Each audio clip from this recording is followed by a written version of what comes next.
Hello guys, मेरा नाम है नीपू यदुवंशी और मैं आज आपको पढ़ाने जा रही हूँ social science of NIOS chapter 1। इसमें हम पढ़ेंगे evolution of human being. Evolution of human beings में जैसा कि हम जानते हैं कि ह्यूमंस को पहले एप्स कह के पुकारा जाता था। बायोलॉजिस्ट ने जिन्हें नाम दिया होमो सैपियंस, जो जो पहले पेड़ों पर रहा करते थे और केव्स में रहा करते थे। ना उन्हें खेती बाड़ी आती थी, ना अपना खाना उगाना आता था, ना ही शेल्टर बनाना आता था।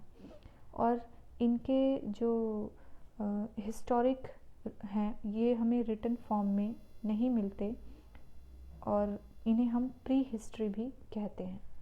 नेक्स्ट है nomadic life, the stone age. Nomadic life means वो लोग बंजारों जैसा जीवन जीते थे, जो एक स्थान से दूसरे स्थान पर घूमते रहते थे, आते जाते रहते थे in search of food in their environment.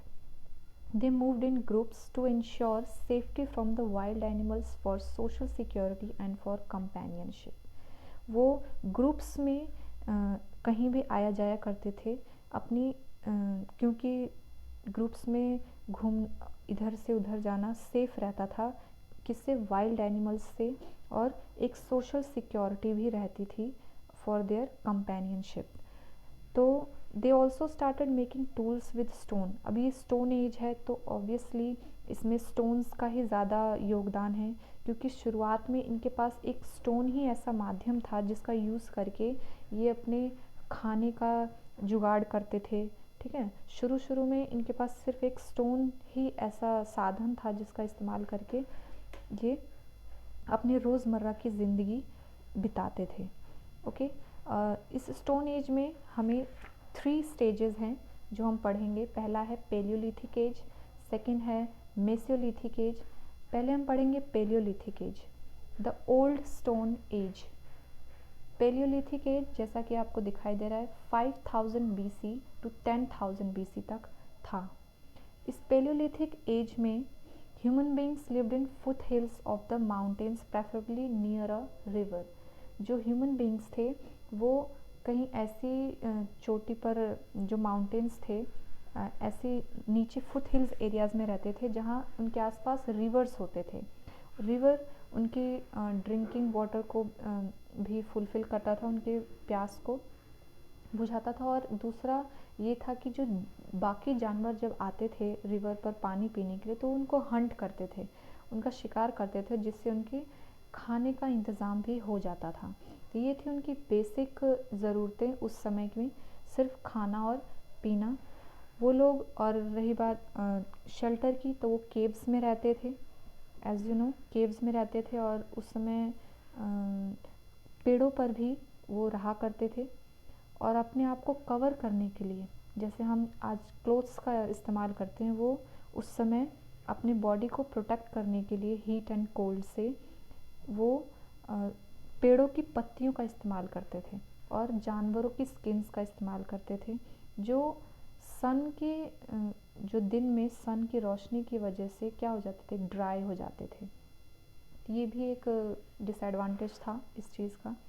जैसा कि हम जानते हैं कि अंडमान और निकोबार आइलैंड्स में अभी भी कुछ ऐसे ट्राइबल्स हैं जो ऐसा जीवन जीते हैं जो बेसिक अर्ली ह्यूमन बींग्स पहले जिया करते थे, यू नो। तो हमें अप्रिशिएट करना चाहिए कि कितनी हार्ड लाइफ वो उस समय जिया करते थे। Early human lived in caves and made painting depicting hunting scenes. जैसा कि हम जानते हैं कि उस समय की हमें कुछ कलाकृतियाँ, कुछ पेंटिंग्स मिलती हैं केव्स में। For example Bhimbetka cave painting, जिसमें ये शो होता है कि वो कैसे हंटिंग करते थे जानवरों का और अपना निर्वाह करते थे। ये एनिमल चेज पेंटिंग्स देखी गई हैं, स्पेशली बिग एनिमल्स की, जैसे कि bison and reindeer can still seen in Bhimbetka caves in MP। यानी मध्य प्रदेश में अभी भी जो भीमबेटका केव्स हैं हम उसमें देख सकते हैं इन पेंटिंग्स को, which you can also see in these pictures, right.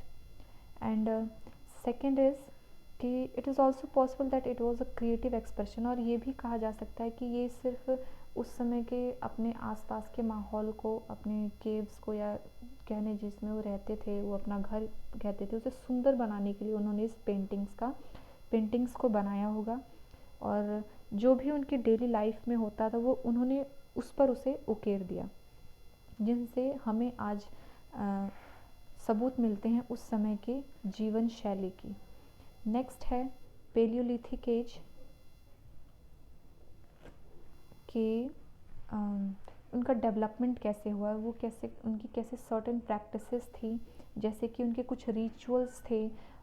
माना जाता है कि वो उनके जो एंसेस्टर्स थे जो मर जाते थे, तो वो उन्हें दफनाने के बाद उनकी पूजा करते थे with tools and eatables for a comfortable journey to the next world. और ऐसा मानना था कि वो उनके आसपास टूल्स और कंफर्टेबल कुछ चीज़ें खाने पीने की रख देते थे, जैसे उनका मानना था कि ये उनके आगे के सफ़र में, इस मृत्यु के बाद आगे के सफ़र में उनका काम आएगा।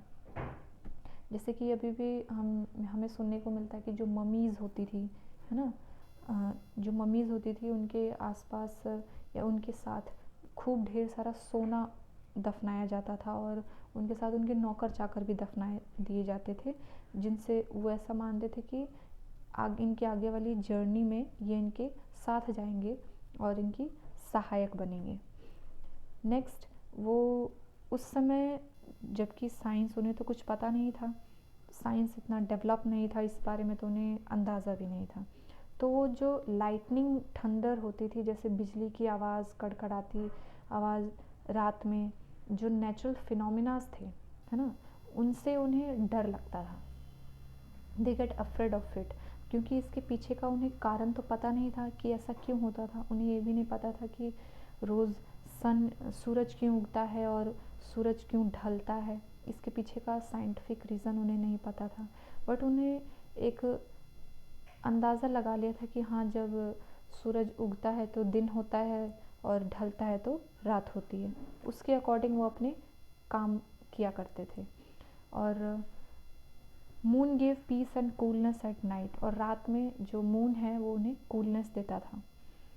और it was something super natural because they could not understand, ये उनके लिए एक सुपर नेचुरल थिंग थी, ठीक है, जैसे जादू चमत्कार वगैरह, क्योंकि उसके पीछे का मर्म, उसके पीछे का असली कारण तो उन्हें पता नहीं था, साइंटिफिक रीज़न के बारे में उन्हें कोई जानकारी नहीं थी। और वो सन की और मून की पूजा करते थे, थंडर, लाइटनिंग, बिजली कड़कने, इन सब की भी पूजा करते थे, जिससे उन्हें ये लगता था कि उनकी रक्षा होगी। और moreover they were wise enough not to destroy nature and its balance, जैसे उन्हें लगता था कि उनकी पूजा करने से उनकी रक्षा होगी, वो उन्हें कोई हार्म नहीं करेंगे। Much they needed and prefer to live in harmony with it, और इससे वो आपस में मेल जोल के साथ खुशी से रह पाएंगे। पेलियोलिथिक एज में हमें यही देखने को मिलता है। इसके बाद हम पढ़ेंगे मिडल स्टोन एज यानी mesolithic age, and then the third stage is new stone age, neolithic age, जो आपको नेक्स्ट वीडियो में मिलेगा, जिसकी लिंक आपको इस लिंक के डिस्क्रिप्शन में दे दी जाएगी। अगर आपको हमारी वीडियो अच्छी लगी हो तो please like, share and subscribe. Thank you.